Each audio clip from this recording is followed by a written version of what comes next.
Naquele tempo, a seca tinha apertado tanto que meu pai disse uma frase que nunca esqueci. A gente precisa recomeçar onde der para estender o cobertor. O trabalho tinha secado junto com a terra, e a única casa que conseguimos foi uma casinha de pau a pique abandonada, do outro lado da ponte do córrego. Uma ponte de madeira velha que rangia quando a gente passava, fazendo aquele gemido comprido que dava medo até de dia. Todo mundo evitava aquele lado. Primeiro, porque a estrada ficava um lamaçal danado nas chuvas, impossível de passar com carroça.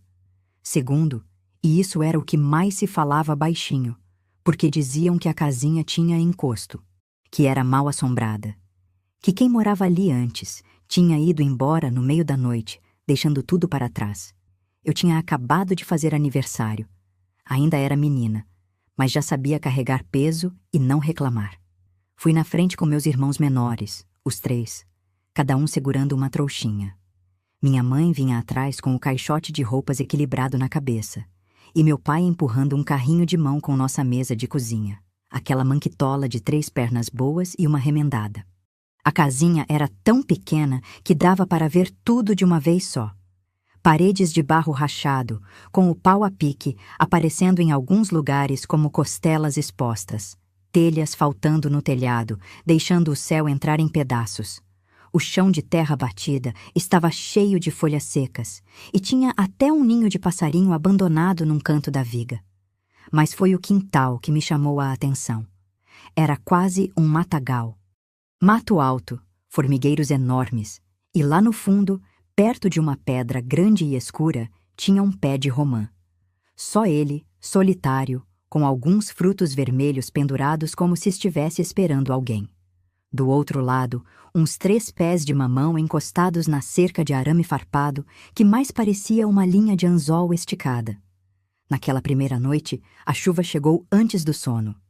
Escorreu pelas frestas do telhado, pingou dentro da panela que minha mãe colocou no chão, fez barulho nas folhas de zinco soltas.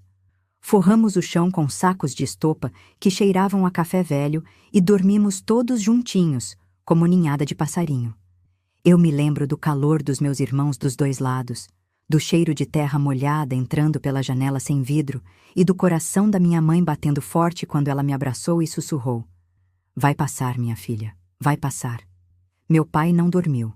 Ficou sentado perto da porta, olhando para o quintal escuro com as mãos juntas. Não estava rezando com palavras, mas eu sabia que estava conversando com Deus do jeito dele, em silêncio. Quando o dia clareou, ele foi o primeiro a levantar. Pegou a enxada que tinha trazido amarrada no carrinho e saiu para o quintal ainda molhado. Eu levantei também, porque sempre fui de acompanhar meu pai nas coisas. Ele olhou para mim e fez um sinal com a cabeça.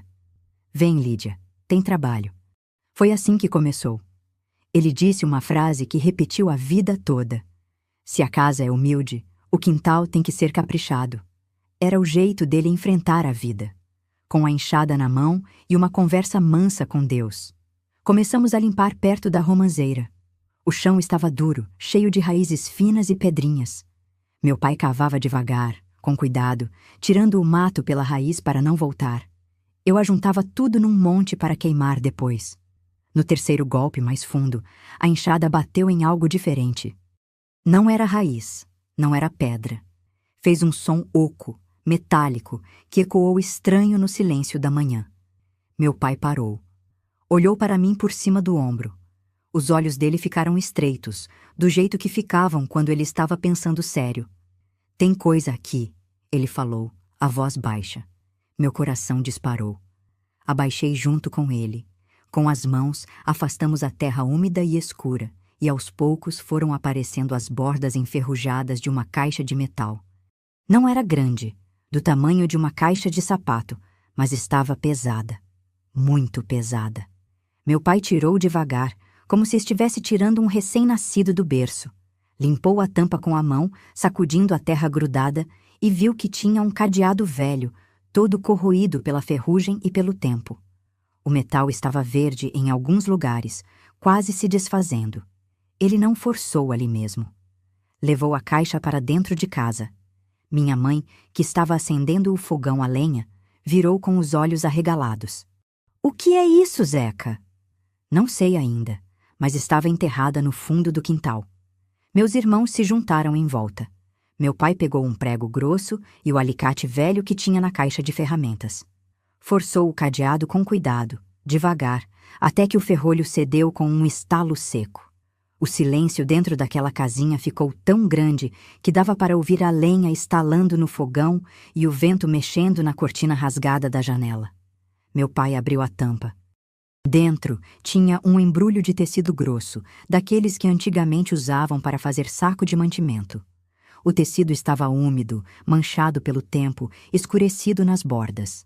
Meu pai desenrolou com as 2 mãos e o que apareceu fez minha mãe levar a mão à boca. Moedas antigas, de um tipo que eu nunca tinha visto. 2 correntes de ouro, com os elos ainda brilhando fraquinho debaixo da sujeira. Anéis, vários anéis. E um maço de notas velhas, já fora de circulação, amareladas e quebradiças nas pontas. Mas o que chamou mais atenção do meu pai foi um caderninho. Pequeno, com a capa dura, do tipo que antigamente se usava para anotar contas. Na capa, escrito à mão com tinta desbotada, tinha um nome: Acunha, 1939. Meu pai pegou o caderno e folheou devagar. As páginas estavam amareladas, a tinta meio apagada em alguns trechos, mas dava para ler. Era um diário. Alguém tinha escrito ali sua história. Minha mãe sussurrou: "Meu Deus do céu, Zeca, de quem é isso?" Meu pai não respondeu logo. Ficou olhando para aquelas coisas espalhadas na mesa manquitola com uma expressão que eu nunca tinha visto no rosto dele. Não era ganância, não era medo, era outra coisa, era respeito. Ele fechou a caixa devagar, olhou para cada um de nós e disse uma frase que marcou minha vida inteira. Dinheiro achado não tem dono à vista, mas tem história. A gente precisa entender que história é essa. E foi assim, minhas queridas amigas, que começou a maior lição que aprendi na vida. Não foi sobre riqueza, foi sobre escolha, sobre o que a gente faz quando ninguém está olhando, quando a necessidade aperta, e quando Deus coloca na nossa mão algo que pode ser bênção ou maldição, dependendo do caminho que a gente escolhe. Naquela manhã, com a caixa enferrujada em cima da mesa torta, meu pai não sabia ainda o peso que aquele achado ia trazer. Mas ele sabia uma coisa: não ia tomar decisão sozinho. Não ia esconder. Não ia fingir que nada tinha acontecido. E essa, minha gente, foi a primeira grande escolha. Naquela noite, depois que meus irmãos dormiram, meu pai acendeu o lampião de querosene. A luz amarelada dançava nas paredes de barro, fazendo sombras compridas que subiam até o telhado. O cheiro do pavio queimando se misturava com o cheiro de sabão de coco que minha mãe tinha usado para lavar nossas mãos antes de jantar. Meu pai pegou o caderninho com cuidado, como quem pega algo sagrado. Abriu na primeira página e começou a ler em voz baixa. Eu estava sentada no chão, encostada na saia da minha mãe, e ouvia cada palavra como se estivesse ouvindo o vento contando o segredo. O caderno era de um homem chamado Álvaro Cunha. Ele tinha sido caixeiro de um armazém do outro lado da ponte, naquele tempo em que o comércio ainda funcionava por ali. Pelas datas que ele anotou, dava para entender que tinha vivido ali muitos anos antes de a gente chegar. Álvaro escrevia devagar, com letra caprichada, do tipo que aprendeu em escola boa. Ele contava do dia a dia no armazém, das pessoas que compravam fiado, das dívidas que iam se acumulando no caderno de capa preta que ele guardava debaixo do balcão. Falava do patrão, um homem duro que não perdoava atraso. Falava da mulher que ele amava, mas que não podia casar porque não tinha dinheiro para casa própria. Mas as páginas do meio eram diferentes. A letra ficava mais apertada, mais nervosa. Álvaro começou a escrever sobre desconfianças, sobre sumiços de mercadoria, sobre acusações que caíram nas costas dele sem que ninguém provasse nada. Meu pai parou de ler e passou a mão no rosto. Olhou para minha mãe. "O homem foi acusado de roubo", ele disse, a voz pesada. "Mas ele jura no caderno que não fez nada." Minha mãe apertou minha mão. "E o que aconteceu com ele?" Meu pai voltou a ler. Álvaro contava que a família dele tinha virado as costas, que os vizinhos não cumprimentavam mais, que ele tinha perdido o emprego e a honra de uma vez só. Na última página do diário, a letra estava trêmula, como se a mão dele tremesse ao escrever. Levaram a honra da minha família. Juntei o que pude das economias que guardei durante anos e escondi no quintal da minha casinha. Se eu cair, se algo me acontecer, peço a Deus que isso um dia sirva para limpar meu nome. Quem achar, que faça o bem, que use para ajudar os outros, porque eu não consegui me ajudar.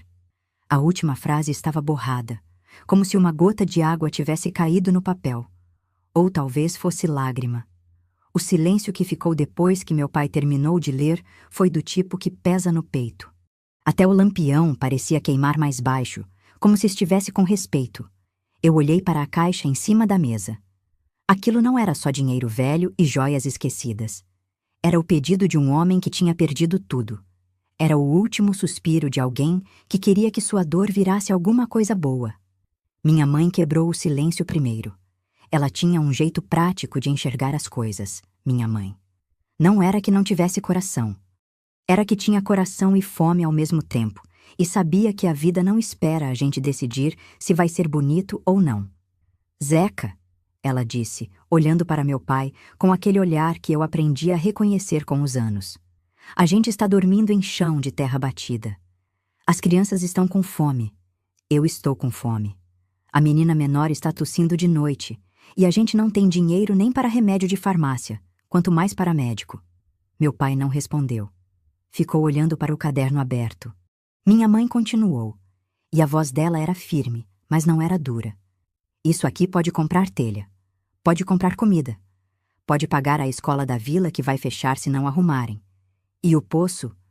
Zeca, quantas vezes a gente voltou da bica com a lata pela metade porque a água estava suja? Ela apontou para a caixa. O que a gente faz? Meu pai respirou fundo. Passou a mão no cabelo, do jeito que fazia quando estava pensando em coisa séria.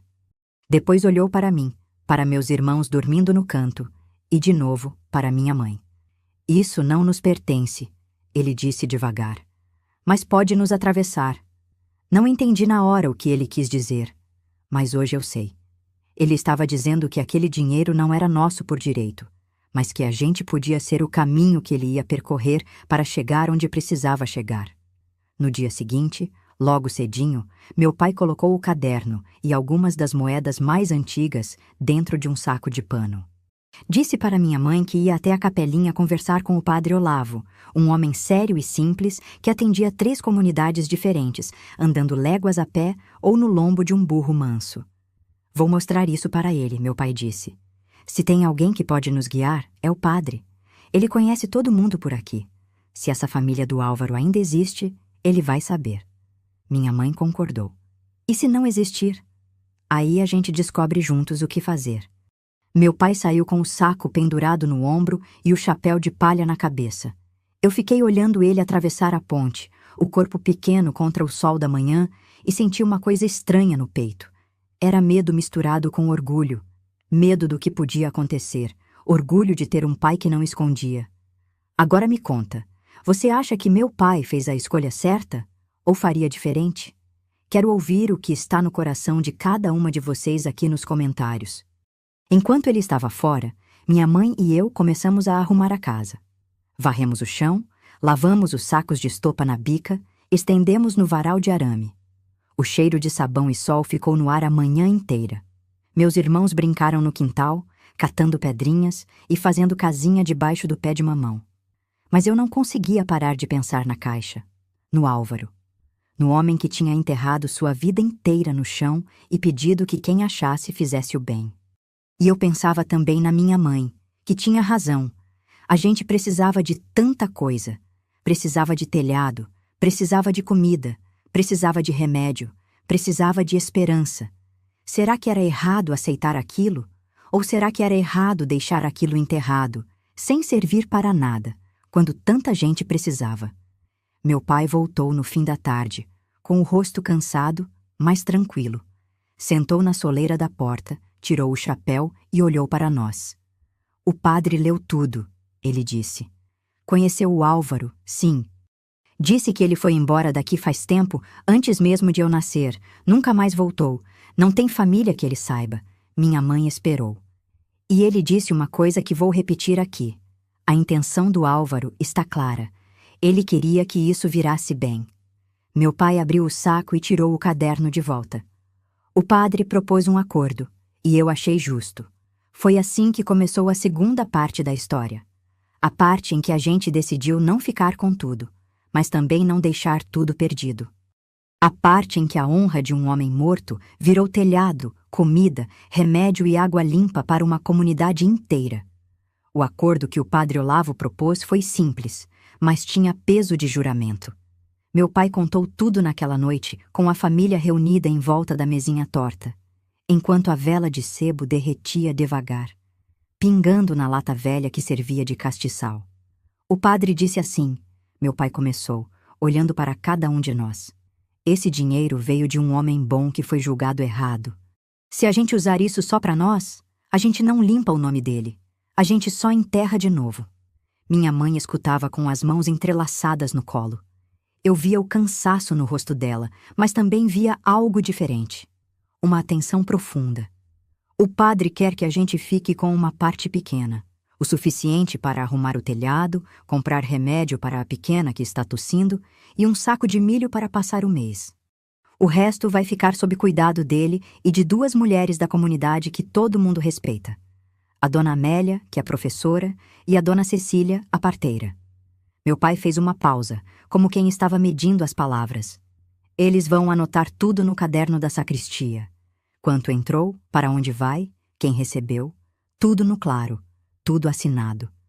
Minha mãe soltou o ar devagar. E se alguém aparecer dizendo que é família do Álvaro?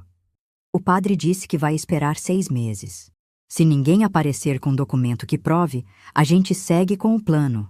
Mas se aparecer alguém de verdade, a gente devolve tudo e explica o que foi usado e por quê. O silêncio que veio depois foi diferente do da noite anterior. Não era pesado. Era como se todo mundo estivesse respirando pela primeira vez depois de segurar o fôlego. Eu concordo, minha mãe disse, e a voz dela estava firme. É o certo. Meu pai olhou para mim. E você, Lídia? O que acha? Ninguém nunca tinha me perguntado o que eu achava de decisão de gente grande. Senti meu rosto esquentar. Olhei para a caixinha em cima da mesa, com as moedas que brilhavam fraquinho à luz da vela. Eu acho que o Álvaro ficaria feliz, eu disse baixinho. Ele escreveu que queria ajudar os outros. Meu pai sorriu. Foi um sorriso pequeno, mas era verdadeiro. Então está decidido. No domingo seguinte, meu pai levou a caixa toda para a capela. Era uma capelinha simples, de paredes brancas e telhado vermelho, com um sino pequeno pendurado na frente. O altar era de madeira clara e tinha uma imagem de Nossa Senhora com um manto pintado de verde água, segurando o menino Jesus no colo. O padre Olavo estava esperando. Ele era um homem alto, com a batina preta já desbotada nas barras, e tinha um jeito calmo de falar que fazia todo mundo prestar atenção. Junto com ele estavam a dona Amélia e a dona Cecília. Dona Amélia era a professora da escola da vila. Usava sempre um vestido de botões na frente e trazia o cabelo preso num coque baixo. Tinha mãos de quem escrevia muito, com calos no dedo do meio. Dona Cecília era diferente, mais velha, com o rosto marcado pelo sol e pelas noites em claro, ajudando mulheres a dar à luz. Ela usava um chale de crochê cor de palha, mesmo no calor, e tinha um cheiro suave de erva doce sempre em volta dela. O padre abriu a caixa em cima da mesa da sacristia. Separou cada coisa com cuidado. As moedas antigas de um lado, as correntes e anéis do outro, as notas velhas empilhadas com delicadeza. Depois, pegou um caderno grande, de capa dura marrom, e começou a escrever. Dia tal, ele dizia em voz alta enquanto escrevia. Recebido da família de José, que encontrou no quintal da antiga propriedade de Álvaro Cunha, tantas moedas de ouro, tantas de prata, 2 correntes, 6 anéis e notas no valor de... Dona Amélia conferia junto. Dona Cecília assinava embaixo com uma letra bonita e cheia de curvas. Meu pai também assinou com a letra dele, que era mais dura, de quem aprendeu sozinho. Agora vamos decidir o que fica com vocês, o padre disse, olhando para meu pai. Para as necessidades imediatas da casa. Eles separaram o suficiente para comprar telhas, pregos, cal para reforçar o barro das paredes, separaram para um vidro de xarope, um pacote de aspirina e para 3 sacos de milho. Não era muito, mas era o que precisávamos para sobreviver os próximos tempos. O resto ficou guardado numa caixa de madeira que o padre trancou com chave. Vou guardar aqui, na sacristia, e toda vez que usarmos algo, as 3 pessoas vão estar presentes. Eu, Dona Amélia e Dona Cecília. Tudo anotado, tudo assinado. Ele olhou para meu pai com seriedade. E José, prepare-se, porque quando a notícia escorrer pela vila, e vai escorrer, vão aparecer muitas conversas. Algumas boas, outras nem tanto. Meu pai balançou a cabeça. Eu sei, padre, mas se a gente fizer certo, a gente dorme tranquilo. Dormir tranquilo, o padre repetiu, e sorriu. É a melhor riqueza que existe. Quando voltamos para casa naquela tarde, o sol estava baixo, tingindo tudo de dourado. Meu pai carregava um saco com as telhas que tinha conseguido comprar no armazém com parte do dinheiro. Minha mãe levava o remédio embrulhado num papel pardo, apertado contra o peito como se fosse tesouro. E era tesouro. Porque pela primeira vez em muito tempo, a gente tinha o que precisava sem dever para ninguém. Naquela noite, minha irmã menor tomou o xarope e parou de tossir antes de dormir. O som do silêncio no peito dela foi a coisa mais bonita que ouvi naquele dia. Meu pai começou a arrumar o telhado no dia seguinte.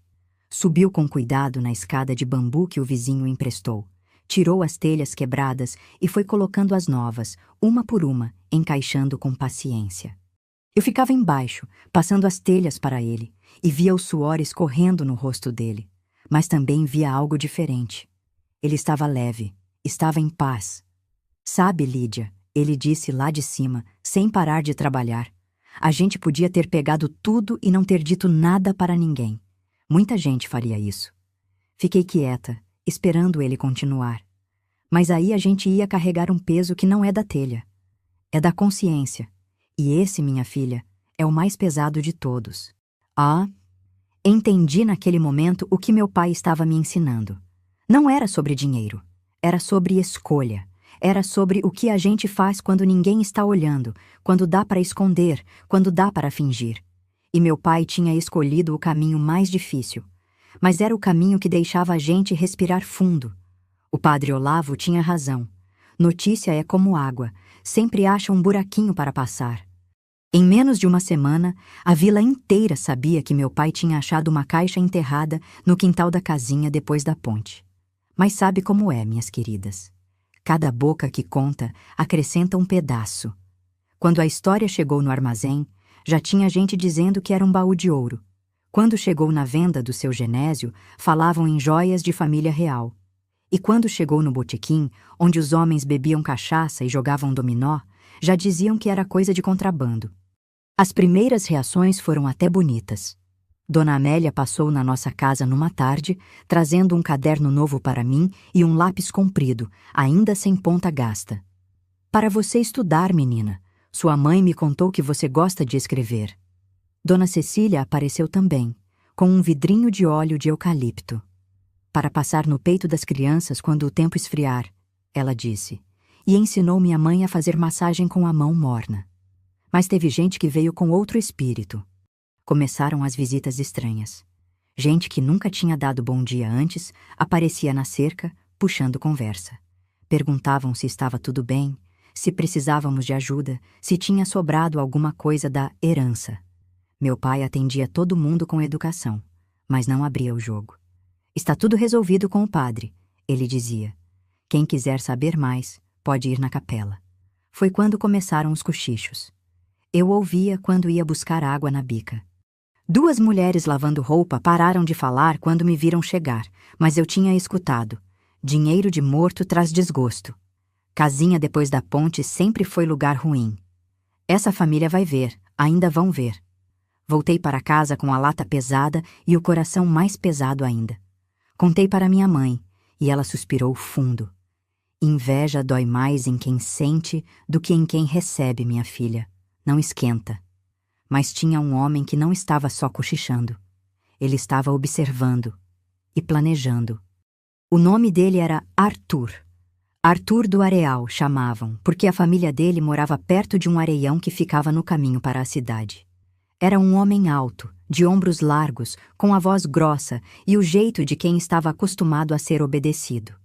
Nunca tinha trabalhado na roça. Vivia de negócios que ninguém sabia bem quais eram, mas sempre tinha dinheiro para a cachaça e sempre montava um cavalo melhor do que o dos outros. Arthur tinha fama de valentão, de encrenqueiro, de gente que cobrava dívidas com ameaça e que já tinha botado medo em mais de um trabalhador honesto. E ele ficou sabendo da caixa. Numa tarde quente, dessas em que o sol racha a terra e até os passarinhos ficam quietos, Arthur apareceu na nossa cerca. Eu estava no quintal, catando feijão num peneirão de taquara, separando os grãos bons dos ruins. Vi a poeira da estrada subir antes de ver ele. Larguei o peneiro e corri para dentro. Pai, tem gente na cerca. Meu pai estava consertando uma cadeira. Levantou, limpou as mãos na calça e foi até a porta. Quando viu quem era, o rosto dele não mudou, mas eu vi a coluna ficar mais reta. Arthur estava encostado na cerca de arame com um sorrisinho no canto da boca. Sorrisinho que não chegava nos olhos. Zeca, ele disse, arrastando a voz. Ouvi dizer que você achou riqueza no quintal. Meu pai não respondeu logo. Ficou parado, de braços cruzados, esperando o homem continuar. Essas coisas não devem ficar com gente pobre, Zeca. Atrapalha a cabeça. Deixa a pessoa confusa. É melhor entregar para quem sabe cuidar. Foi aí que meu pai falou, e a voz dele era calma, mas tinha firmeza de esteio. O que a gente achou já tem destino, Arthur. Metade para a comunidade, uma parte para arrumar esta casa e o resto para um poço novo perto da escola. Está tudo anotado na sacristia, com o padre e 2 testemunhas assinando. Arthur estreitou os olhos. É mesmo? E quem disse que você tinha esse direito todo? O mesmo que disse para Álvaro Cunha enterrar isso aqui, a consciência. O silêncio ficou espesso. Até o vento pareceu parar de soprar. Arthur cuspiu no chão perto da cerca. E se eu disser que o quintal era do meu tio? Que essa terra tem história com minha família? Meu pai não se abalou. Diz no cartório e traz papel. Aqui a gente só acredita com carimbo. Arthur riu, mas era riso seco, de raiva. Você está brincando com coisa séria, Zeca. Tem gente que não gosta quando o pobre começa a ter mais do que deve. E tem gente que não gosta de trabalhar, meu pai respondeu. Prefere tomar dos outros. Foi como se uma pedra tivesse caído num poço fundo. Arthur ficou vermelho. Deu um passo para a frente, mas a cerca estava no meio. Meu pai não recuou nem um dedo. Você vai se arrepender, Arthur disse, a voz baixa e perigosa. Vai ver que dinheiro de morto não traz sorte. Ele virou as costas e foi embora, levantando poeira no caminho. Eu estava atrás da porta, tremendo. Meu pai voltou para dentro e vi que as mãos dele tremiam também, só um pouquinho, mas tremiam. Minha mãe estava pálida. Zeca, esse homem é perigoso. Eu sei. E se ele voltar de noite? E se ele trouxer gente? Meu pai sentou na cadeira que estava consertando. Ficou um tempo em silêncio, com as mãos entre os joelhos, olhando para o chão de terra batida. Depois, levantou o rosto e olhou para nós. Filha, ele disse me chamando para perto. Ajoelhei ao lado dele. O mal gosta de sombra. Se a gente fizer tudo no claro, ele perde força. Entendeu? Balancei a cabeça, mesmo sem entender direito. A gente não vai esconder. A gente não vai mentir. E a gente não vai ter medo de quem ameaça sem razão. Ele olhou para minha mãe. Amanhã eu vou na venda e conto para todo mundo o que está acontecendo. Vou na capela e peço para o padre fazer o mesmo. Quanto mais gente souber a verdade, menos poder a mentira tem. Minha mãe concordou, mas vi a preocupação nos olhos dela. E eu também fiquei preocupada, porque mesmo sendo criança, eu sabia que homem como Arthur não desistia fácil. Naquela noite, nenhum de nós dormiu direito. Eu ficava ouvindo os barulhos lá fora, o vento nas folhas, o rangido da madeira, o latido longe de algum cachorro. E ficava pensando se a gente tinha feito certo, se não teria sido melhor não achar nada. se aquela caixa era bênção ou castigo. Mas toda vez que pensava nisso, eu lembrava do telhado novo, da minha irmã dormindo sem tossir, do caderno que Dona Amélia tinha me dado. E aí eu sabia, não era a caixa que era problema, era o coração de quem olhava para ela. No domingo seguinte, a capelinha estava mais cheia do que o normal. Palavra tinha corrido que o padre Olavo ia falar sobre o achado da casinha depois da ponte, e todo mundo queria ouvir. Tinha gente até na porta, esticando o pescoço para ver lá dentro. Minha família chegou cedo. Meu pai queria sentar na frente, onde todos pudessem ver a gente. Não temos nada para esconder, ele tinha dito em casa, enquanto passava brilhantina no cabelo e vestia a camisa de botão, a mais limpa que tinha.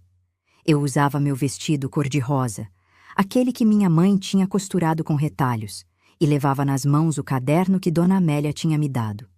Meus irmãos vinham penteados, com as roupas cheirando a sabão e sol. Quando entramos, senti os olhares. Alguns eram curiosos, outros bondosos, mas tinha também aqueles que cortavam, que pesavam, que julgavam sem falar nada.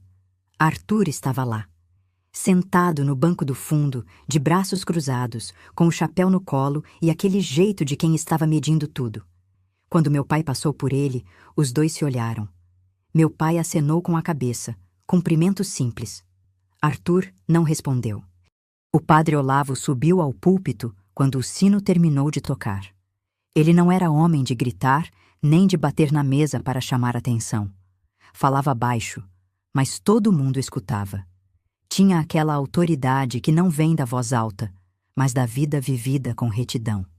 Meus irmãos e irmãs, ele começou, olhando para toda a igreja. Hoje eu quero falar sobre honestidade, sobre transparência. E sobre o que fazemos quando Deus coloca em nossas mãos algo que pode ser bênção ou maldição, dependendo do caminho que escolhemos. A igreja ficou em silêncio. Até as crianças pararam de se mexer. Vocês sabem que a família do José encontrou uma caixa enterrada no quintal da antiga casa do Álvaro Cunha. Essa caixa continha economias, guardadas por um homem que foi injustiçado e que pediu, em suas últimas anotações, que aquilo servisse para fazer o bem. O padre fez uma pausa, deixando as palavras assentarem. José poderia ter escondido tudo, poderia ter usado para si, sem dizer nada a ninguém, mas ele não fez isso. Ele veio até mim, mostrou o diário e juntos fizemos um acordo. Parte pequena para a família, que realmente precisa, e o resto para a comunidade.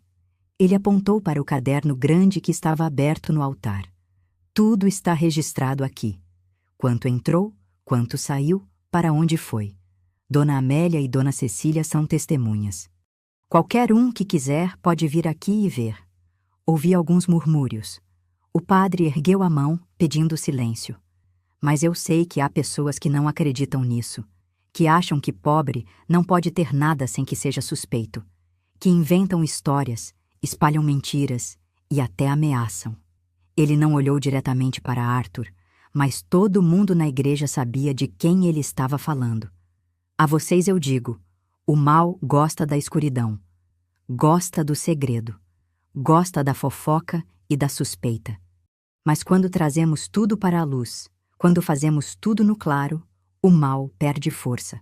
A voz dele ficou mais firme.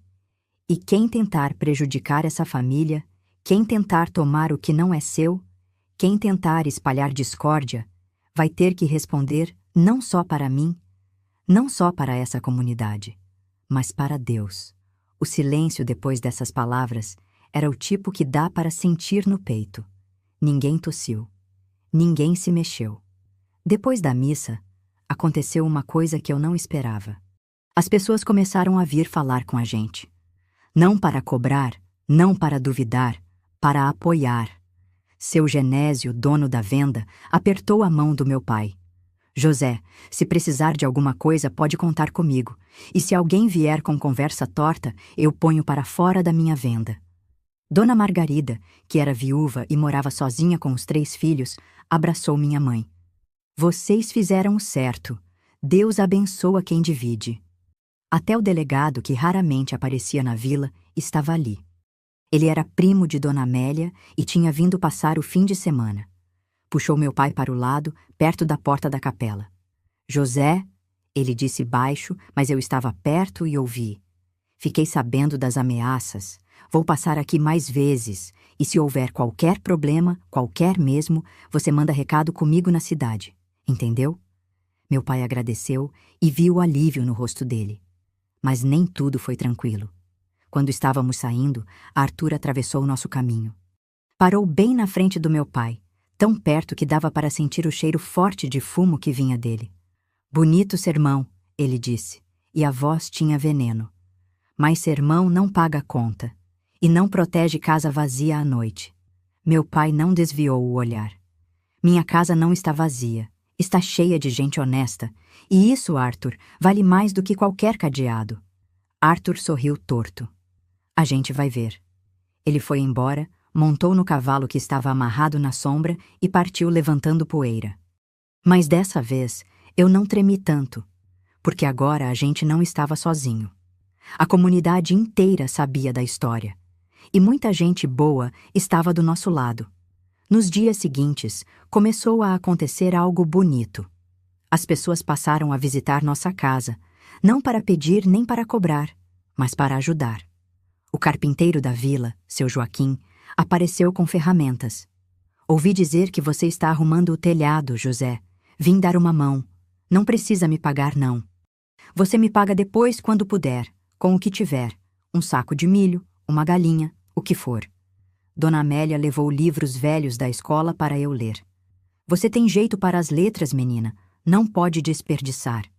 Dona Cecília trouxe mudas de hortelã e de alecrim. Plantem perto da janela, afasta mosquito e dá chabón. E o padre Olavo, toda semana, passava na nossa casa. Não para vigiar, mas para conversar, para fortalecer. Ele e meu pai sentavam na soleira da porta, tomavam café de cevada que minha mãe fazia e conversavam sobre plantio, sobre chuva, sobre fé. Foi numa dessas conversas que o padre disse uma coisa que marcou. José, você sabe por que o diabo tem medo da transparência? Meu pai balançou a cabeça. Porque transparência é luz. E luz queima mentira, queima inveja, queima maldade. Você fez a coisa mais poderosa que existe. Trouxe tudo para o claro. Agora deixa Deus cuidar do resto. Com o passar dos dias, a casinha foi melhorando. O telhado não pingava mais. As paredes ganharam uma camada nova de reboco. Meu pai e o seu Joaquim consertaram a janela e colocaram um vidro que alguém tinha doado. Não era vidro novo, tinha uma rachadura no canto, mas segurava o vento e deixava a luz entrar. O quintal também mudou. Limpamos todo o mato, deixamos só a romanceira e os pés de mamão. Plantamos as mudas que Dona Cecília trouxe e minha mãe fez uma pequena horta com alface, couve e cebolinha. O cheiro de terra molhada quando a gente regava de manhã cedo era cheiro de esperança. Mas mesmo com toda essa melhora, a gente sabia que Arthur não tinha desistido. Ele passava pela estrada de vez em quando, sempre devagar, sempre olhando para nossa casa. Não falava nada, mas o olhar dele falava. E meu pai, toda noite, antes de dormir, verificava as portas e as janelas.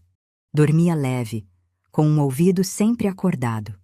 Porque a gente sabia que o bem estava vencendo, mas também sabia que o mal, quando encurralado, fica perigoso. Passou um mês desde o sermão do padre. A vida tinha encontrado um ritmo novo, mais calmo, mas ainda cheio de trabalho. Meu pai acordava com o sol e ia para a roça que tinha conseguido arrendar perto do córrego. Eu ajudava minha mãe com os afazeres da casa e cuidava dos meus irmãos. À tarde, quando o sol apertava menos, eu estudava com os livros que Dona Amélia emprestava. A casa estava diferente. Não era mais aquela casinha abandonada e triste. Tinha vida. Tinha cheiro de comida no fogão, tinha roupa estendida no varal, tinha riso de criança no quintal. Minha irmã menor tinha engordado. As bochechas ficaram rosadas e ela corria atrás das galinhas que tínhamos conseguido comprar. O padre Olavo e as duas senhoras já tinham usado parte do dinheiro da comunidade. Compraram remédios que Dona Cecília distribuía para quem precisava. Pagaram o conserto do telhado da escola, que estava quase caindo. E tinha começado uma vaquinha, junto com outros moradores, para cavar um poço novo perto da praça, num lugar mais alto, onde a água não secava no verão. Tudo parecia estar se encaixando. Mas meu pai não baixava a guarda. Toda noite, antes de dormir, ele dava uma volta pelo quintal. Verificava a cerca, olhava para a estrada, ficava um tempo parado só escutando os sons da noite. "Por que o senhor faz isso todo dia?" perguntei uma vez. Ele passou a mão no meu cabelo. "Porque lobo não avisa quando vai atacar, filha. Ele espera a ovelha dormir." Não gostei daquela resposta, mas entendi. E meu pai tinha razão. Foi numa noite sem lua, quando o céu estava fechado e nem estrela aparecia. O tipo de noite em que a escuridão é tão pesada que parece que dá para tocar nela. Eu tinha dormido cedo, cansada de lavar roupa no córrego o dia inteiro. Meus braços doíam e o sono veio rápido. Mas acordei com um barulho. Não foi um barulho alto. Foi um barulho errado. Um rangido na janela dos fundos, do lado onde ficava o quintal. Aquela janela estava sempre trancada com um trinco de madeira por dentro, porque o vidro rachado não segurava direito. Fiquei quieta, de olhos abertos no escuro, o coração batendo forte. Ouvi de novo. Alguém estava mexendo na janela. Levantei devagar, tentando não fazer barulho, e vi que meu pai já estava de pé. Ele tinha dormido de roupa, deitado em cima da coberta, como se estivesse esperando por aquilo. Minha mãe também acordou. Ela puxou meus irmãos para perto dela, cobrindo a boca do menor para ele não chorar. Meu pai pegou o cabo de enxada que estava encostado na parede. Não disse nada, só fez sinal para a gente ficar quieto. Caminhou até a porta devagar, abriu sem fazer barulho e saiu para o quintal. Eu desobedeci. Sei que não devia, mas fui até a porta e fiquei espiando pela fresta. A escuridão lá fora era quase completa, mas meus olhos foram se acostumando. Vi a silhueta do meu pai andando devagar em direção aos fundos da casa. E então vi outra coisa. 2 sombras se movendo perto da janela. "Quem está aí?" A voz do meu pai cortou a noite. As sombras pararam. Houve um silêncio pesado, e então uma delas se mexeu rápido. Ouvi passos correndo, quebrando gravetos secos, pulando a cerca de arame. Meu pai correu atrás, mas parou na cerca. As sombras já estavam longe, descendo em direção à ponte.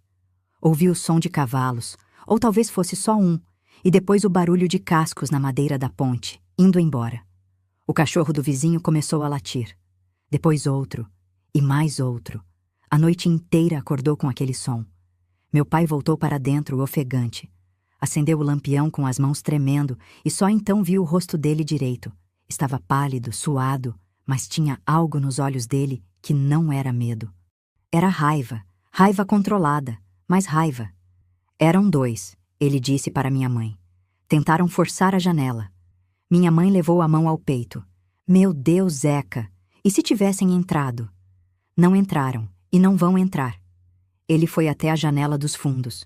O trinco estava torto, forçado, mas tinha segurado. Meu pai pegou uma tábua e pregou por cima, reforçando. O som do martelo na madrugada ecoava seco e alto. Ninguém mais dormiu naquela noite. Ficamos todos na sala, com o lampião aceso, esperando o dia clarear. Minha mãe rezou baixinho, passando as contas do terço entre os dedos. Eu segurava a mão da minha irmã menor, que tinha voltado a dormir no meu colo. Quando o primeiro clarão do dia começou a aparecer no horizonte, meu pai se levantou. "Vou na casa do delegado e vou avisar o padre." Ele foi. Ainda estava escuro quando saiu, levando apenas o chapéu e a determinação. Voltou no meio da manhã com o delegado e mais 2 homens da vila. Um era o seu Genésio, o outro era o seu Joaquim, o carpinteiro. Todos estavam sérios. O delegado examinou a janela, viu as marcas na madeira, a cerca pisoteada. "Isso aqui foi tentativa de invasão. E eu sei quem tem coragem para fazer isso." Ele não precisou dizer o nome. Todo mundo sabia. "Vou dar um jeito nisso", o delegado disse. "Mas enquanto isso, José, você não vai ficar sozinho aqui. A gente vai fazer um esquema." E foi o que aconteceu. Naquela mesma noite, o seu Genésio dormiu na nossa casa, numa rede armada na sala. Na noite seguinte, foi o seu Joaquim. E assim foi indo. Cada noite, um homem diferente da comunidade vinha ficar conosco. Não era só proteção, era solidariedade. Era o jeito daquela gente simples dizer: você não está sozinho. O delegado foi até a casa do Arthur. Não sei o que conversaram, mas depois dessa visita, Arthur parou de passar pela nossa estrada. Durante alguns dias, não vimos sinal dele, mas minha mãe não se acalmou. Homem assim não esquece, Zeca. Ele está esperando. Meu pai concordou. Eu sei, mas agora a comunidade inteira está de olho. Ele sabe que se acontecer algo conosco, todos vão saber quem foi. No domingo seguinte, o padre subiu de novo ao púlpito. E dessa vez não falou com meias palavras. Houve uma tentativa de invasão na casa da família do José. 2 pessoas tentaram entrar de madrugada. Não conseguiram, graças a Deus e à vigilância. A igreja inteira ficou em silêncio tenso. Eu sei que há pessoas nesta vila que acham que podem fazer o que querem, que podem ameaçar, que podem tentar roubar. A essas pessoas eu digo: não podem. Não enquanto eu estiver aqui. Não enquanto esta comunidade tiver um pingo de dignidade. Ele bateu a mão na borda do púlpito e o som ecoou forte. E se continuarem, não vão responder só para mim. Vão responder para a justiça de Deus e a justiça dos homens. Nunca tinha visto o padre tão bravo. Ele sempre foi homem calmo, mas naquele dia a indignação tomou conta dele. Depois da missa, as pessoas vieram falar conosco de novo.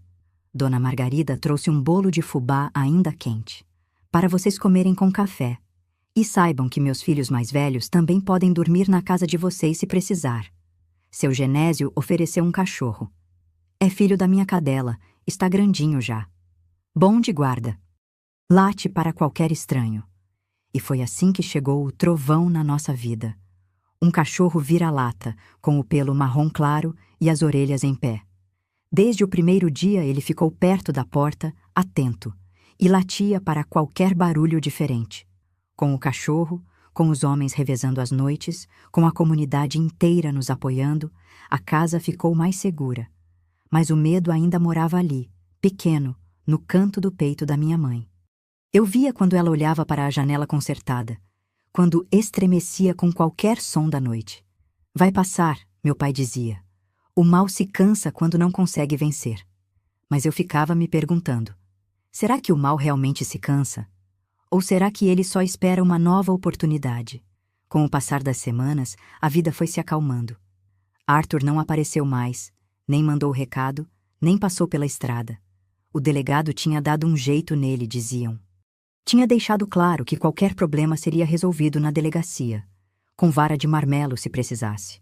Os homens da vila continuaram dormindo lá em casa por mais alguns dias, até que todos sentimos que o perigo tinha passado. O trovão, o cachorro, virou o guardião oficial. Dormia na varanda, com um olho aberto, e latia para tudo que se mexia depois do anoitecer. Mas o mais bonito não foi a ameaça que passou. Foi o que começou a nascer no lugar dela. O padre Olavo chamou uma reunião na capela. Foram quase 20 pessoas. Além dele, estavam Dona Amélia, Dona Cecília, meu pai, seu Genésio, seu Joaquim, Dona Margarida e outros moradores que queriam ajudar. Chegou a hora de usar o resto do dinheiro com sabedoria. O padre disse, abrindo o caderno grande onde tudo estava anotado. Fizemos o telhado da escola, compramos remédios, ajudamos 3 famílias que estavam passando necessidade. Agora precisamos pensar no que vai beneficiar todos, por muito tempo. Dona Amélia falou primeiro.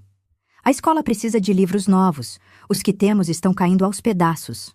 Dona Cecília sugeriu outra coisa. Precisamos de um lugar para guardar os remédios. Uma casinha pequena que seja fresca, para os vidros não estragarem no calor. Mas foi seu Genésio quem trouxe a ideia que mudou tudo. Gente, o que mais faz falta aqui é água. A bica seca no verão e no inverno fica barrenta. A gente precisa de um poço. Um poço de verdade cavado fundo, num lugar bom.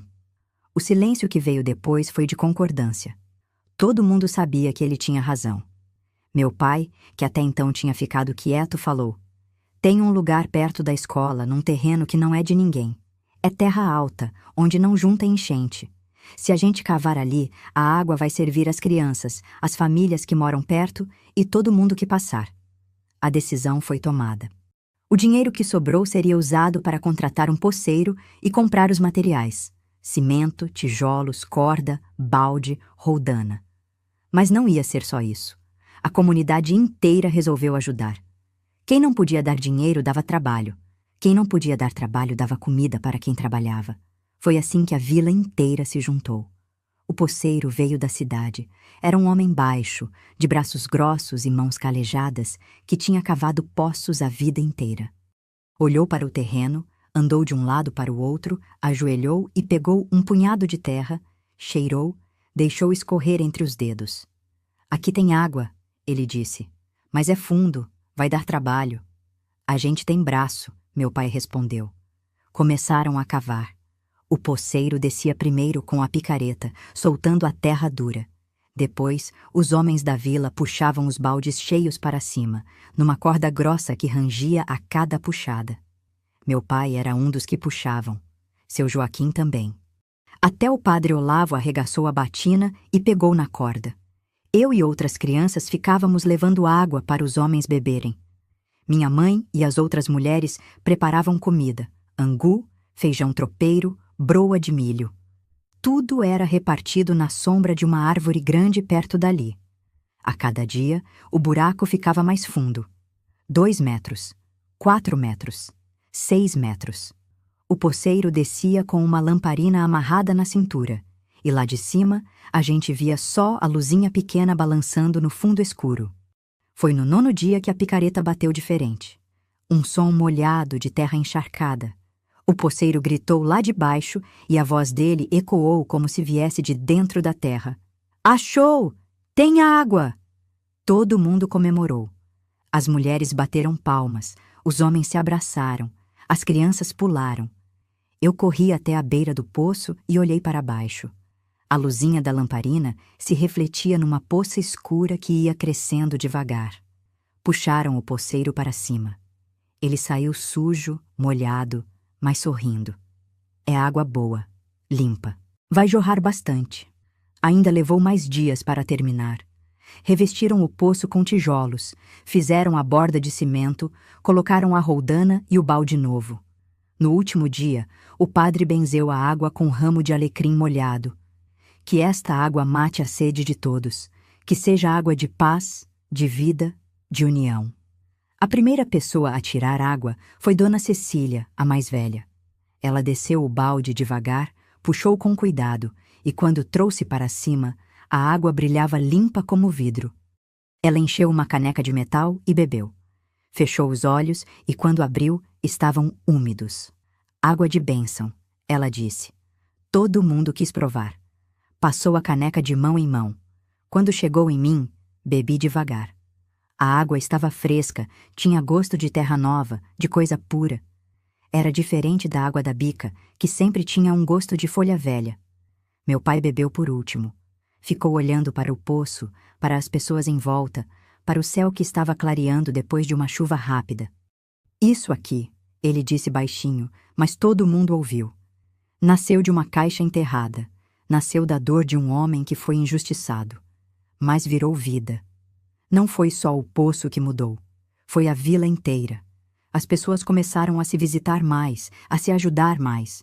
A escola ganhou não só o telhado consertado, mas também bancos novos que seu Joaquim fez com madeira doada.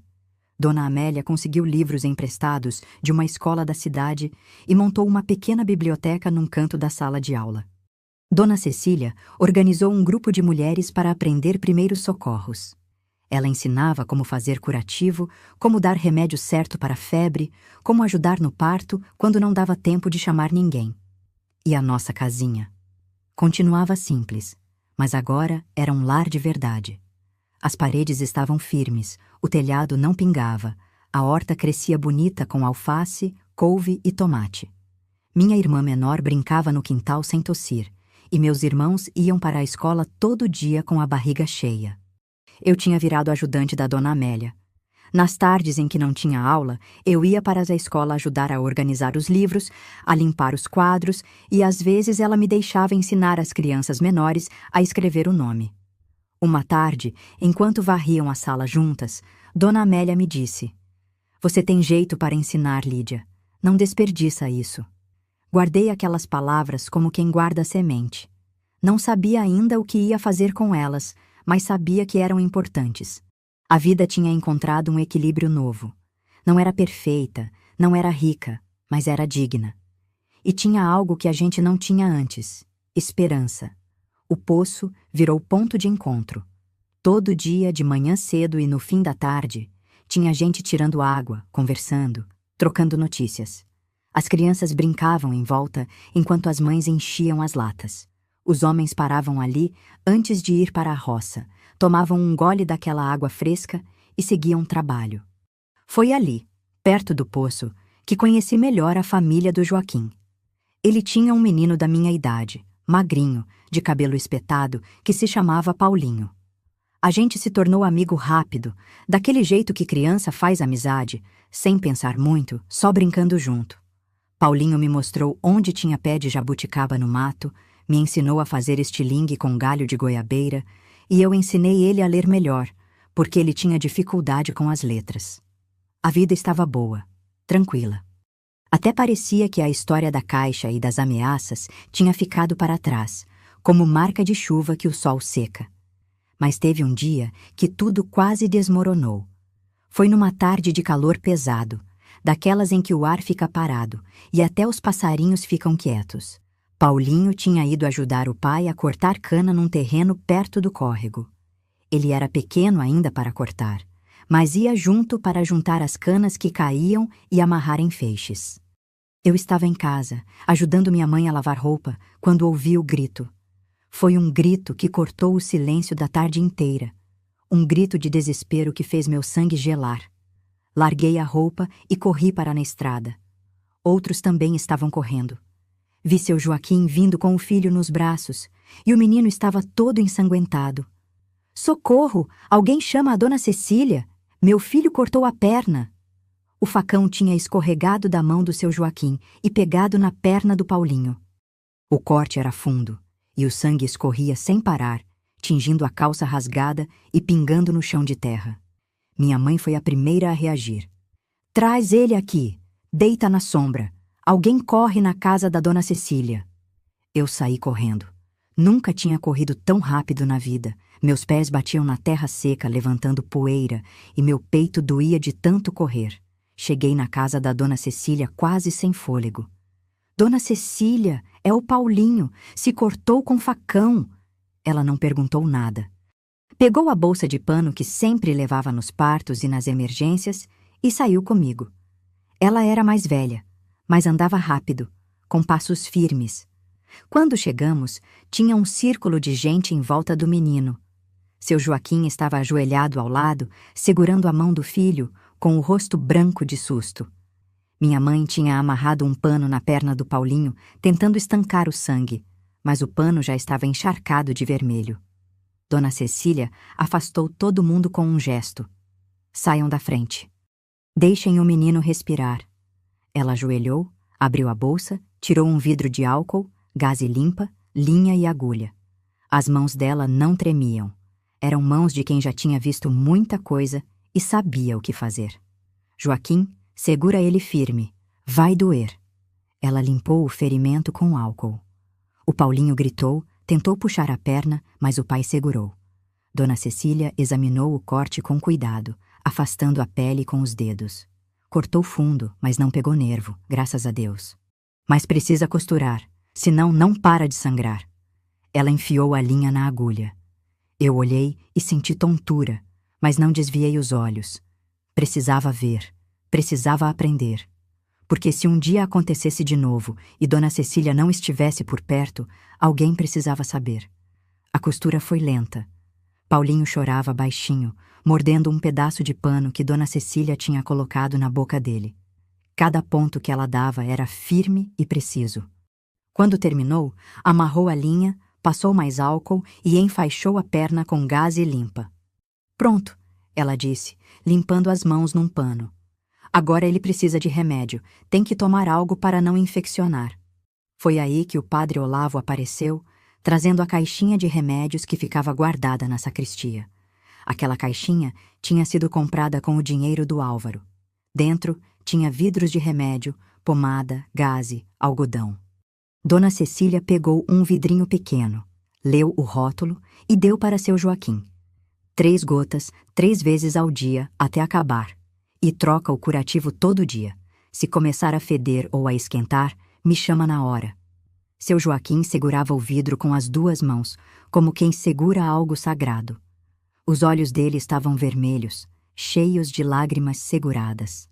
Dona Cecília, ele disse, a voz embargada, não tenho como pagar. Ela colocou a mão no ombro dele. Não precisa pagar. Esse remédio foi comprado para isso, para salvar vida. Foi naquele momento que entendi de verdade o que meu pai tinha dito lá no começo. O dinheiro do Álvaro não era tesouro. Era ferramenta. E dependia das mãos que usavam. Paulinho ficou de repouso por dias. Eu ia visitar todo dia, levava água fresca do poço, contava histórias para distrair ele. A perna foi sarando devagar, o curativo foi ficando cada vez menos sujo, até que um dia Dona Cecília tirou os pontos e disse: "Está curado. Vai ficar uma cicatriz, mas isso é marca de menino levado mesmo." Paulinho sorriu. Foi o primeiro sorriso dele em dias. Seu Joaquim nunca esqueceu aquilo. Sempre que via meu pai, agradecia. Se não fosse a caixa, se não fosse vocês terem feito tudo certinho, meu filho podia ter morrido ou perdido a perna. Meu pai sempre respondia do mesmo jeito. Agradeça ao Álvaro. Foi ele que deixou isso guardado para fazer o bem. E era verdade. Aquele dinheiro que estava enterrado, que podia ter virado briga, roubo, maldição, tinha virado vida. Tinha virado remédio. Tinha virado salvação. Naquela noite, sentada na soleira da porta, olhando as estrelas que começavam a aparecer no céu, pensei em tudo que tinha acontecido desde o dia em que meu pai cavou perto da romanceira. Pensei na caixa, no diário do Álvaro, nas ameaças do Arthur, no poço, e agora, no Paulinho salvo. E entendi que a história não era sobre o que a gente tinha achado. Era sobre o que a gente tinha escolhido fazer com o que achou. Porque o mal estava ali, rondando, esperando. Mas o bem também estava. E dependia da gente qual dos dois ia vencer. Os meses foram passando e a casinha depois da ponte não era mais conhecida como a casa mal-assombrada. Agora, quando as pessoas falavam dela, diziam: "A casa do José, aquela família que achou a caixa e repartiu." A história tinha mudado. E com ela, a gente também tinha mudado. O verão chegou trazendo calor e muito trabalho na roça. Meu pai acordava antes do sol nascer e voltava só quando a noite já tinha caído, com as costas doloridas, mas o coração tranquilo. A colheita tinha sido boa e ele conseguiu vender parte do milho na cidade. Com o dinheiro, comprou um leitão para criar e tecido novo para minha mãe fazer roupa para todos nós. Eu tinha crescido naqueles meses. Não só no corpo, mas por dentro. Dona Amélia dizia que eu tinha olhar de quem entendia as coisas, mesmo sendo menina ainda. Ela me emprestava livros mais difíceis agora. Livros com histórias de santos, de pessoas que tinham sofrido, mas não tinham desistido. Foi numa dessas tardes de leitura, sentada debaixo da sombra da romanceira, que meu pai chegou com uma ideia. "Lídia, vem cá. Quero te mostrar uma coisa." Ele tinha na mão um pedaço de madeira. Era uma tábua boa, de lei, que seu Joaquim tinha dado para ele. Meu pai tinha cortado no formato de uma cruz pequena, do tamanho de um braço aberto. "Vou fazer uma marca para o Álvaro," ele disse. "Aqui, perto da romanceira, onde a gente achou a caixa. Não é túmulo, porque ele não está enterrado aqui. Mas é lembrança. É respeito." Achei bonito aquilo. Meu pai pegou a faca de cabo de chifre e começou a entalhar na madeira. Devagar, com paciência, foi fazendo as letras. AC e o ano em que tínhamos achado a caixa. Não colocou data de morte porque ninguém sabia. Só colocou aquilo. As iniciais e o ano do recomeço. Quando terminou, lixou a madeira com uma pedra lisa até ficar macia e passou óleo de peroba para não apodrecer com a chuva. Ficou bonita, simples, mas cheia de significado. No domingo seguinte, depois da missa, meu pai convidou quem quisesse para ir até nossa casa. Vieram o padre Olavo, Dona Amélia, Dona Cecília, seu Joaquim com o Paulinho já recuperado, seu Genésio, Dona Margarida e mais algumas famílias. Meu pai tinha cavado um buraco pequeno perto da romanceira. Colocou a cruz ali, firmou bem com pedras em volta e ficou de pé com o chapéu na mão. O padre fez uma oração. Não foi longa, mas foi sentida. Ele falou do Álvaro, de um homem que tinha sido julgado injustamente, que tinha perdido tudo, mas que tinha deixado um pedido, que o que ele juntou servisse para fazer o bem. E vocês, o padre disse, olhando para todos nós, cumpriram esse pedido, transformaram dor em bênção, e essa cruz aqui não é de morte, é de renascimento. Todo mundo ficou em silêncio, até as crianças pararam de correr.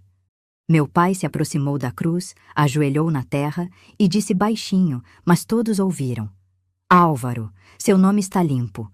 O que você guardou virou telhado, virou remédio, virou água, virou vida. Obrigado. Vi lágrimas escorrendo no rosto de Dona Cecília. Dona Amélia limpava os olhos com a ponta do xale. Minha mãe segurou minha mão com força. Depois da cerimônia, as pessoas ficaram conversando no quintal. Minha mãe serviu café de cevada com broa de milho que tinha feito de manhã. O sol estava macio e o vento trazia cheiro de capim fresco. Foi quando aconteceu algo que ninguém esperava. Do portão da cerca, apareceu uma figura. Um homem alto, de ombros caídos, andando devagar. Quando chegou mais perto, reconheci. Era o Arthur. As conversas pararam. Todo mundo olhou. Meu pai se levantou, tenso.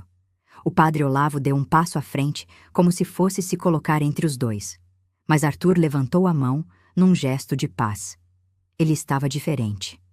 Mais magro, com o rosto cansado, e o olhar não tinha mais aquela arrogância de antes. José, ele disse, a voz rouca. Eu vim pedir licença para falar. Meu pai não respondeu logo. Ficou olhando para ele, medindo. O padre fez um gesto. Deixa ele falar. Arthur tirou o chapéu e segurou com as duas mãos, apertando. Eu vim pedir desculpas pelo que fiz, pelo que tentei fazer, pela inveja que tomou conta de mim.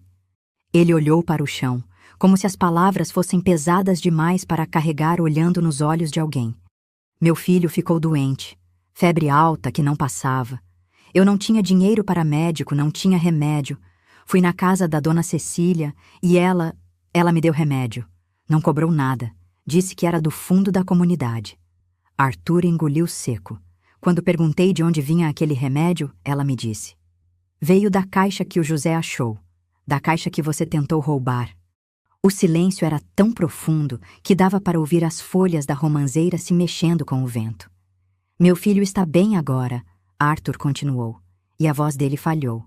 E eu estou com vergonha. Vergonha de mim, do que fui, do que tentei fazer. Ele finalmente levantou os olhos e olhou para meu pai. Não espero perdão.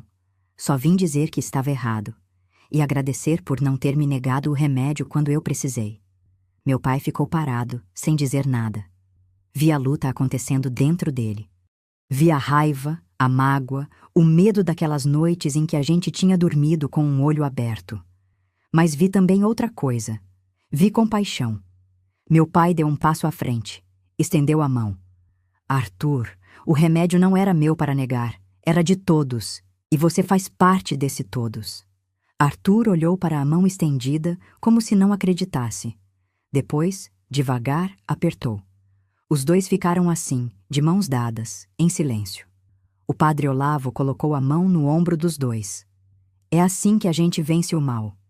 Não com mais mal, mas com bem. Arthur não ficou muito tempo. Agradeceu de novo, acenou para as pessoas e foi embora andando devagar pela estrada. Mas antes de sumir na curva, ele olhou para trás uma vez, e pela primeira vez desde que eu o conhecia, vi um homem que não estava mais carregando peso nas costas. Depois daquele dia, algo mudou no ar da vila. Era como se uma nuvem pesada tivesse ido embora, deixando o céu mais limpo. As pessoas andavam mais leves, sorriam mais fácil e até as crianças brincavam com menos briga. Arthur não voltou a aparecer na nossa casa, mas passou a ser visto na vila com mais frequência. Ele tinha arranjado trabalho honesto, ajudando na construção de uma casa nova perto da praça. Os homens que trabalhavam com ele diziam que ele era trabalhador, calado, mas que pegava firme no serviço. Uma tarde, minha mãe estava lavando roupa no poço quando viu a esposa do Arthur chegando com as crianças. Minha mãe me contou depois que sentiu o coração apertar, sem saber como reagir. Mas a mulher só sorriu tímida, pediu licença e começou a tirar água junto com as outras.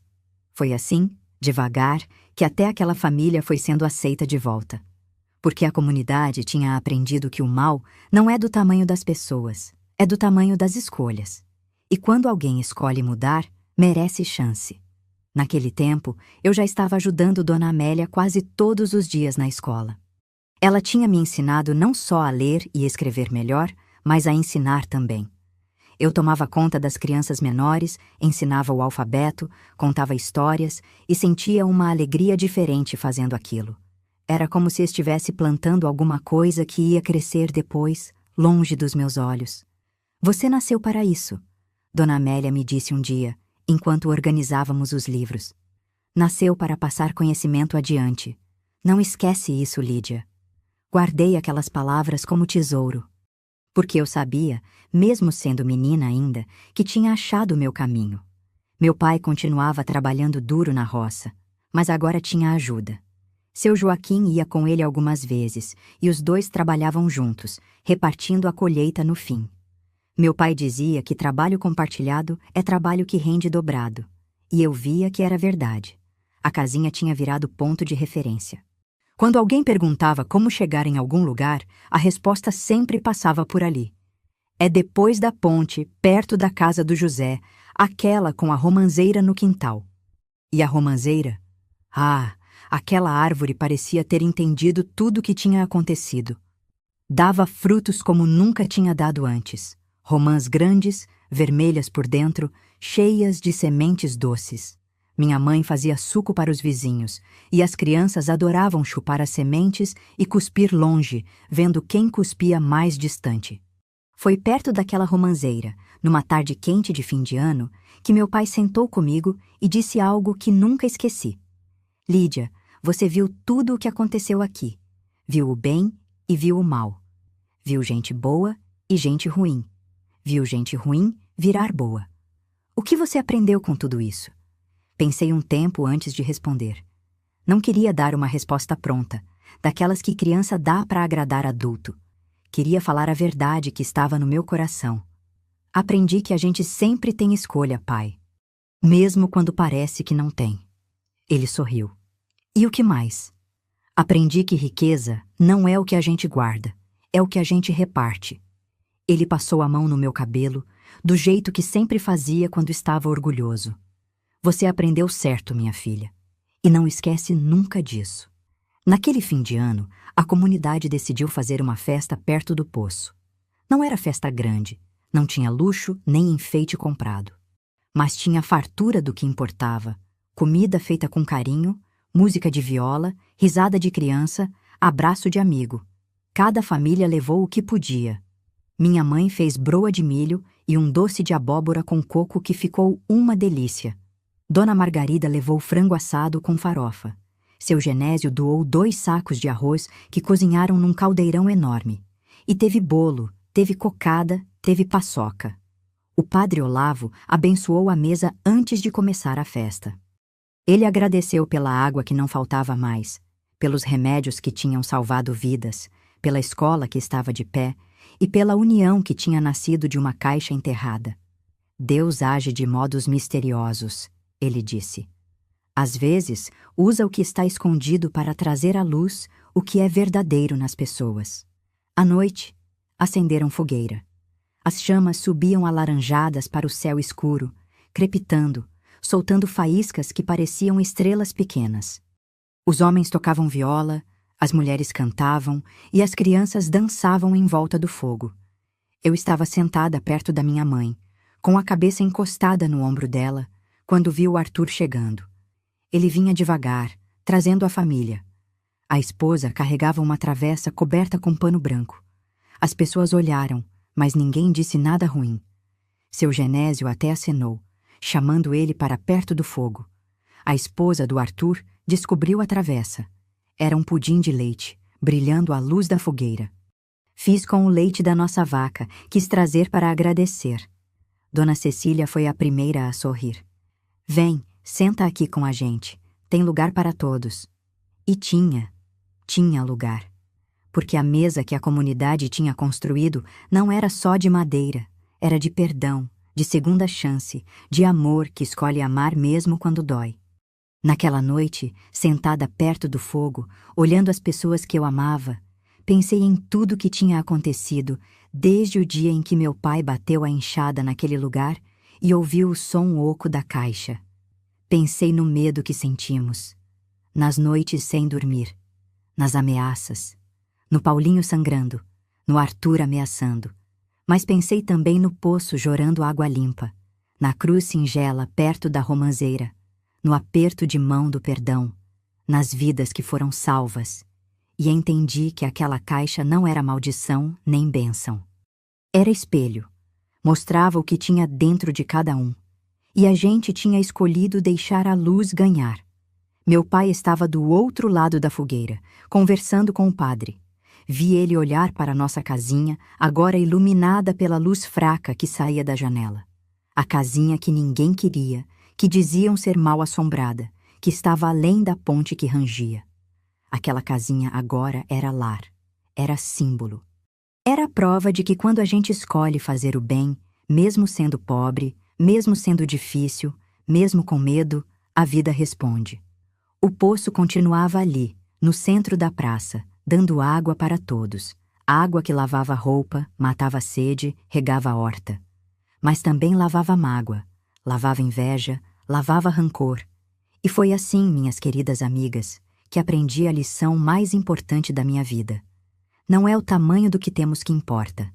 É o tamanho do que fazemos com o que temos. Os anos foram passando, e a vida seguiu seu curso natural, como o rio que corre sem pressa, mas sem parar. Eu fui crescendo, deixando de ser menina para virar moça. Meus irmãos também cresceram, cada um encontrando seu caminho. A casinha depois da ponte continuou sendo nosso lar, cada vez mais firme, cada vez mais cheia de memórias boas. Dona Amélia me ensinou tudo o que sabia. Quando ela ficou mais velha e as pernas começaram a pesar, fui eu quem assumi a escola. Não tinha diploma pendurado na parede, não tinha papel carimbado dizendo que eu era professora, mas tinha coração para ensinar, e isso a comunidade sabia. Ensinei dezenas de crianças a ler e escrever. Vi meninos que não sabiam segurar o lápis direito se tornarem homens que assinavam o próprio nome com orgulho. Vi meninas tímidas virarem mulheres que liam a Bíblia na igreja em voz alta. E cada vez que isso acontecia, eu lembrava da caixa, do dinheiro que tinha comprado os primeiros livros e sentia gratidão. Meu pai trabalhou na roça até o corpo pedir descanso. Mesmo depois, continuou cuidando da horta, da romanceira, dos bichos. Ele envelhecia com dignidade, com as costas curvadas pelo trabalho, mas com a cabeça erguida pela honra. Nunca se arrependeu da escolha que fez naquele dia, quando a enxada bateu na caixa. Dormi bem todas as noites, ele me disse uma vez, já velhinho, sentado na sombra da romanceira. E isso não tem preço.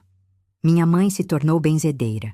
Aprendeu com Dona Cecília as rezas, os chás, os cuidados com os doentes. Quando Dona Cecília partiu para o descanso eterno, foi minha mãe quem assumiu aquele papel na comunidade. Ela benzia quebranto, curava espinhela caída, fazia garrafadas para a dor nas costas, e nunca cobrou 1 centavo. Conhecimento que cura não se vende, ela dizia. Se dá. O poço continuou dando água, ano após ano.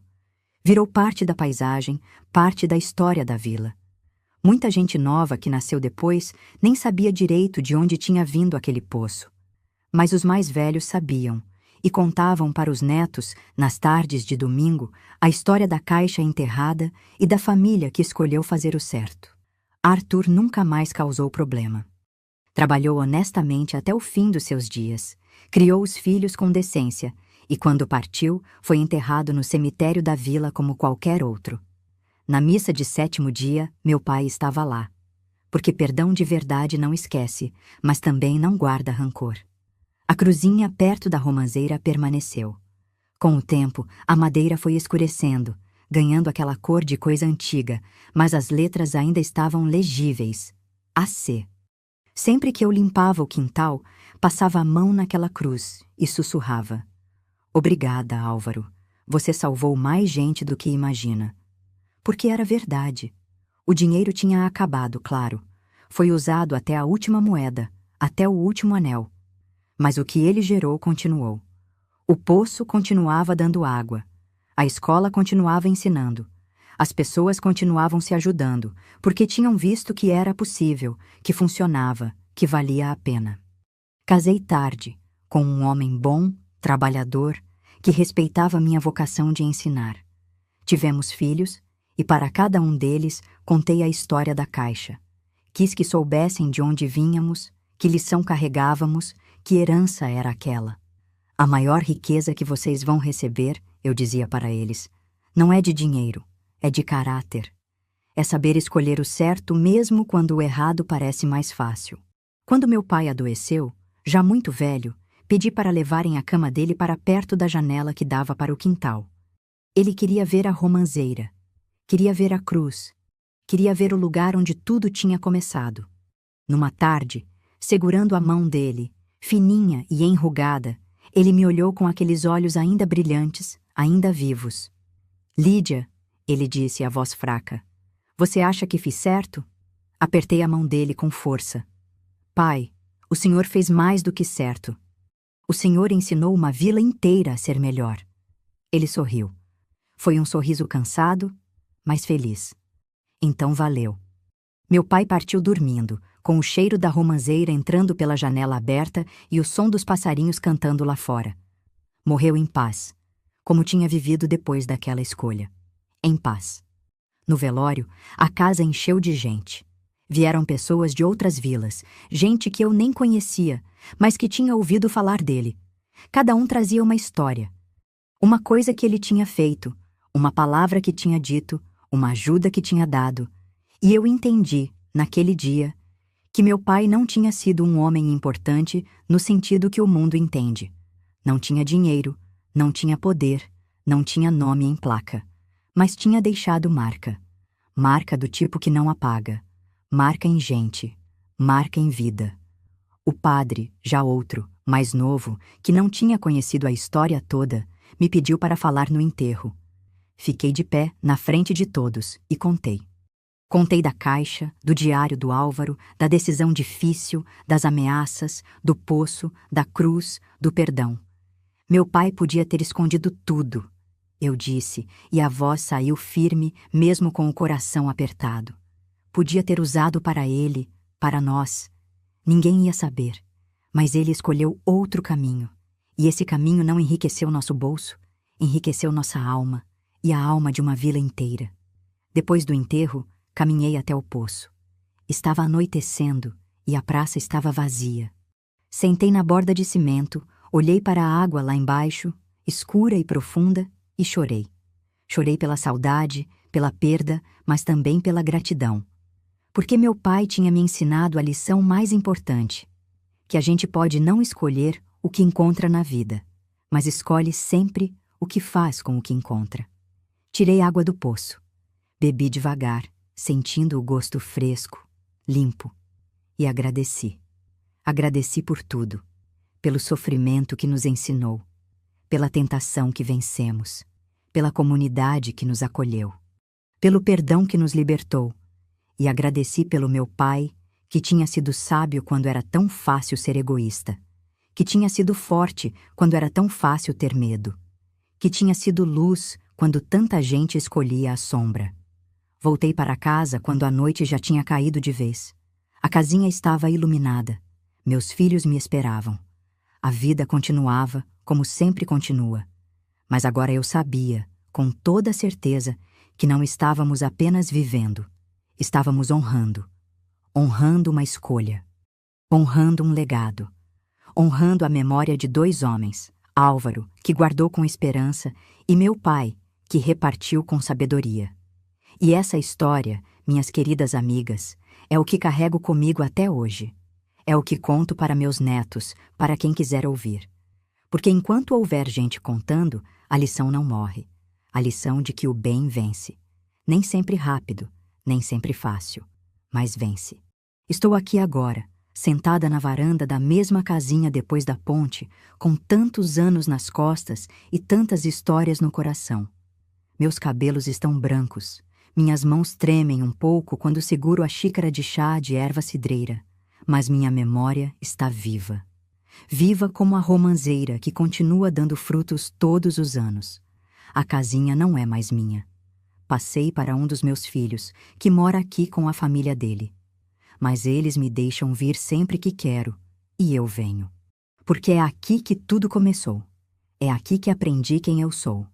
Olho para o quintal e vejo os bisnetos brincando embaixo da romanceira. Eles não sabem ainda, são pequenos demais, mas um dia vou contar para cada um a história da caixa. Vou contar do bisavô deles, que teve coragem de fazer diferente. Vou contar do Álvaro, um homem que eles nunca conheceram, mas que mudou a vida de todos nós. A cruzinha ainda está lá, meio torta agora, com a madeira carcomida pelo tempo. Meu filho quis trocar por uma nova, mas eu não deixei. Deixa ela assim, pedi. É assim que as coisas de verdade são, gastas pelo tempo, mas ainda de pé. Às vezes, quando venho aqui sozinha, coloco flores silvestres perto da cruz. Não é ritual religioso, não é superstição, é gratidão mesmo. É um jeito de dizer, não esquecemos. O que você plantou continua dando fruto. O poço na praça ainda funciona. Modernizaram, colocaram bomba elétrica, mas a água é a mesma. Limpa, fresca, generosa. Tem uma plaquinha agora, que a prefeitura colocou, dizendo que aquele poço foi construído pela comunidade há tantos anos. Não fala da Caixa, não fala do Álvaro, não fala do meu pai, mas não precisa. Quem precisa saber, sabe. A escola também continua. Maior agora, com mais salas, mais professores. Mas no cantinho da biblioteca tem uma prateleira que chamam de Prateleira da Dona Lídia, com os livros mais antigos, aqueles que sobraram da época da Dona Amélia. Meus netos estudaram lá. Meus bisnetos estudam agora. E sabe o que me emociona? É que a essência continua. Ainda tem gente que ajuda a gente. Ainda tem vizinho que leva comida quando o outro está doente. Ainda tem comunidade. Porque a semente que foi plantada naquele dia, quando meu pai escolheu fazer o certo, não morreu. Ela brotou, cresceu, deu frutos, e os frutos deram novas sementes. Claro que nem tudo é perfeito. O mundo mudou tanto. Tem coisas agora que eu nem entendo direito. Mas tem algo que não muda. A escolha entre o bem e o mal continua sendo nossa. Todo dia, em cada pequena decisão. Quando falo isso para meus netos, alguns acham que sou velha dramática. Acham que estou presa no passado. Mas não estou. Estou ligada a uma verdade que não envelhece. Caráter importa. Escolha importa. O que fazemos quando ninguém está olhando importa. Quantas vezes na minha vida tive que escolher entre o fácil e o certo, entre o meu e o nosso, entre guardar e repartir. E toda vez que escolhi seguir o exemplo do meu pai, dormia em paz. Toda vez que não segui, passei a noite acordada, ouvindo a consciência cobrar. Tem gente que me pergunta, Dona Lídia, a senhora não se arrepende? Se tivessem ficado com tudo, a vida não teria sido mais fácil? E eu respondo sempre a mesma coisa. Mais fácil? Talvez. Mas seria a vida de verdade? Não. Porque a gente pode ter muito e ser pobre por dentro. Pode ter pouco e ser rico de alma. E meu pai escolheu a riqueza que não apodrece, que não enferruja, que ladrão nenhum rouba, a riqueza da consciência tranquila. Outro dia, estava na missa, e o padre novo, que não conheceu minha história toda, falou sobre o reino dos céus. Disse que o reino não é um lugar que a gente vai depois, é um jeito de viver agora. É quando escolhemos fazer o bem, mesmo tendo chance de fazer o mal. É quando repartimos mesmo podendo guardar. É quando perdoamos mesmo tendo direito de guardar mágoa. E eu pensei, foi isso que meu pai construiu. Um pedacinho do reino dos céus, ali naquela casinha humilde, naquela comunidade simples, com aquele dinheiro que podia ter sido maldição, mas virou bênção. Hoje, quando vejo as notícias, quando ouço falar de tanta gente trapaceando, roubando, mentindo, meu coração aperta. Mas aí eu olho para essa casinha, para essa romanceira, para esses bisnetos brincando, e lembro: o bem ainda existe. O bem ainda vence. Pode demorar, pode custar, pode doer, mas vence. E vocês, minhas amigas queridas, que estão me ouvindo agora, sabem por que estou contando tudo isso? Não é para me gabar, não. É para dizer que cada uma de nós, não importa a idade, não importa a situação, tem uma caixa enterrada dentro de si. Uma escolha guardada. Um momento em que a vida vai perguntar: o que você vai fazer com o que te foi dado? Pode ser uma herança, pode ser um segredo, pode ser uma oportunidade, pode ser um conhecimento, mas vai chegar. E nessa hora, lembrem do meu pai. Lembrem que ele tinha fome, tinha necessidade, tinha medo.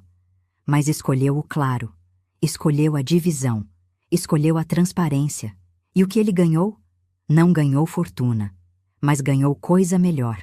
Ganhou respeito, ganhou comunidade, ganhou paz. E deixou uma história que continua viva, mesmo ele já tendo partido. É isso que eu quero deixar também. Não dinheiro, porque não tenho. Não bens, porque são poucos. Mas quero deixar essa história, esse testemunho, essa certeza de que vale a pena fazer o certo. O sol está se pondo agora, tingindo tudo de dourado. A romanceira parece estar em chamas com essa luz. Os bisnetos foram chamados para dentro, para o banho e a janta. A casinha vai acendendo as luzes, uma a uma, e fico aqui mais um pouco, sentindo o vento fresco que vem do córrego. Fecho os olhos e agradeço. Agradeço pela vida que tive, pelas lições que aprendi, pelas pessoas que amei, pela comunidade que me criou, pelo pai que me ensinou. E agradeço pelo Álvaro, um homem que nunca conheci, mas que deixou mais do que dinheiro. Deixou um pedido, um desejo, uma esperança de que sua dor pudesse virar algo bom. E virou, Álvaro. Virou escola, virou água, virou remédio, virou vida. Seu nome está limpo. Mais do que limpo, está abençoado. Então, para vocês que me ouviram até aqui, que caminharam comigo por essa lembrança comprida, eu deixo a mesma coisa que meu pai me deixou. Uma escolha. Escolham a luz, mesmo quando a escuridão parecer mais forte. Escolham repartir, mesmo quando guardar parecer mais seguro. Escolham perdoar, mesmo quando a mágoa parecer mais justa. Escolham o bem, sempre. Porque no fim, quando estivermos velhinhas como eu, olhando para trás, não vamos lembrar do que tivemos. Vamos lembrar do que fizemos com o que tivemos. E se fizermos certo, vamos dormir em paz.